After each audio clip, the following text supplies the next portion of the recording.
井村さんもね、長く使えて結果を出してこられたと思うんですけど、井村先生はですね、私も聞いた話によると、ものすごく厳しい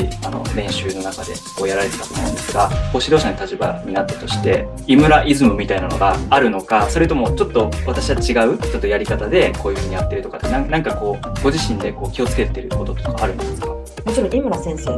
もうどんどん更新されていて、選手とコーチのその間柄にこの上下関係を作る、師弟関係を作るというよりか、並走していくっていう考え方、その選手たちが持ったゴールとか目標に対して並走しながら一緒に高め合っていくっていう考え方がスポーツ業界の中で浸透しつつあって、当時私がねまだ選手だった時の指導法と今現在の指導法と井村先生ご自身もものすごく変えておられて、で私自身もコーチやり始めた当初はどうしても井村イズムっていうんでしょうか、それを継承していた感じで、割と選手に妥協を許さず厳しいコーチだったと思うんです。厳しいだけしか選手に受け取ってもらってないと、今大変気をつけなければならないそのハラスメントとかそういうことにも陥りかねないので、そうではなく、その井村先生から教わってた時にすっごくこれがあったから、私やっぱりおじけづく時に後押ししてもらえたっていうことは、井村先生が選手に対して本気だったから、もうその情熱っていうんでしょうか、もう本能的にすごい揺さぶられるんですね。この人が本気で私に向かってきてくれてるから、私も本気で返さないとっていう、かなり精神的なやり取りっていうのを井村先生はものすごくパワーを持って私たちに伝えてくださってたので、そこに関しては私も同じぐらい選手に感じ取ってもらえるぐらいのパワーで、情熱で接するようにということを心がけてます。ありがとうございます。ご自身もずっと、武田さん自身もですね、長年ずっといろんなその立場を変えながらも、活躍をし続けていらっしゃるというふうに思うんですけど、日々心がけているモチベーションの保ち方とか、長年ね、いろんな仕事されていらっしゃる方もそうですし、ずっとモチベーションを保ち続けるってなかなか共通な課題ではあるかなというふうに思うんですけど、武田さん自身が気をつけている部分とかありますか？選手の時と、今、コーチをしている感覚と、そこのそのモチベーションを保つという感覚は、同じことを心がけているんですけど、いつも私は、例えば、先ほどお話しした世界ユース選手権という大会で金メダルを獲得することができた。で、選手の時もオリンピック、子供の時からの夢だったオリンピックでメダルを獲得した。物理的に仕事としては達成できてるんですけど、その中身にいつももっとこうできたんじゃないかっていう、少しそのいい意味の心残りっていうのがあって、で、それを今度はもっとクリアにしたいっていうのが私のモチベーションというか原動力になっています。できればもっとさらに高みを目指していけるっていうところにつないでいってる感じですかね。私の考え方としては、100% 完璧っていうのってないと思うんです。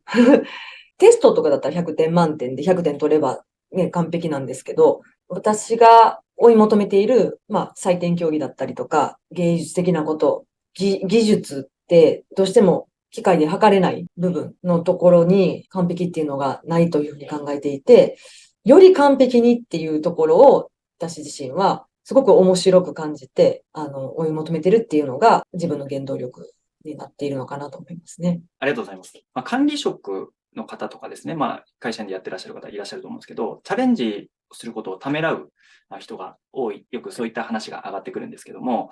大変そうとか、責任が重いとか、自分ができる自信がないとか、そういった方々も多くいらっしゃると思うんですが、そういう方に向けて、池田さんの方からお伝えできるメッセージみたいなのがあればお聞きしたいんですけど。私もコーチの、勉強っていうのがちゃんと学問的に研修を受けないといけないっていう、ことがありまして、で、その中で自分自身の強み、弱みとか、で、そういうのを自分自身で改めて書き出して、で、それを強みをどう活かしたらどうなるかとか、で、弱みをどういうふうに改善したらこうなるかとか。なんかそういうことを考えて、レポートを書いたんですね。で、その時に、本当にこう、改めて気づいたのが、どうしても、人って管理職に抜擢されて、その1回目からできていたいっていう見栄がどうしても生まれると思うんです。で、私も自分自身がアスリートとしてメダルを取ったっていう経験が、ある意味ちょっとこう、邪魔をして、コーチとして、この人こんなぐらいの能力なんだ。もし任せて、世界大会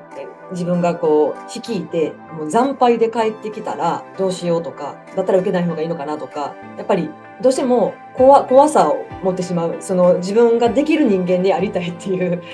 どうしてもそういう見栄が現れてくると思うんです。で、その時に、先ほどの、自分がレポートを書く中で、1回目からできる人って、自分も選手の時そうだったかって言ったら、やっぱり何回もトライアンドエラーでやってきたわけで、だからそこを、まず恥ずかしくないと自分で思うということ。そして、自分が足りない能力は人に頼るということ。自分がちょっとこう、そういう意味でのプレッシャーを感じてるっていうことを相談に乗ってくれる人に伝えておくということ。そうすると、おのずと、そういうしんどさわかるよって、その仲間が集まってきたりとかすると思うので、できなかったら、自分の能力がそこまでじゃなかったらっていうことを考えるより、そちらの方に、その自分のできなさをまず認めるっていうところから、始めてみるっていうのはどうでしょうか。私も今それを始めているという感じです。そうですね。管理職になるのも、自分から管理職になりたいって言ってなる方ももちろんいらっしゃると思うんですけど、抜擢されて、でも、いやいやっていう方もいらっしゃると思うので、そういった状態でも、まず、うまく最初から全てできて当たり前っていうわけではなくて、できないところっていうところもしっかりと認めた上で、背伸びせず、一つ一つ、こう、先ほどもおっしゃったような改善ですね。改善を常にしていくっていうところが、高みにつながっていくようなイメージですかね。ありがとうございます。ちょっといろいろと長くお聞き、しましたが、最後にですね、武田さんの講演会をですね、企画を検討されていらっしゃる方、いらっしゃると思うので、そういった方に向けてですね、ぜひ、後押しのメッセージをいただければありがたいと思います。私も本当にアスリートの時のチームワークだったりとか、オリンピックの時にこういう思いでっていう、その自身の体験談もお話しすることができると思いますし、さらに今はちょっと今度はコーチという立場での、日々気づきながらなんですけども、新しい経験を更新していっている最中なんですけども、その中でその自分なりに成功した部分、あるいはこのアプローチはちょっと失敗したなっていう部分っていうのを皆さんとこう分かち合う形で、今現在進行形のことも今後の講演にお話ししていけるのかなっていう、そのダブルでなんか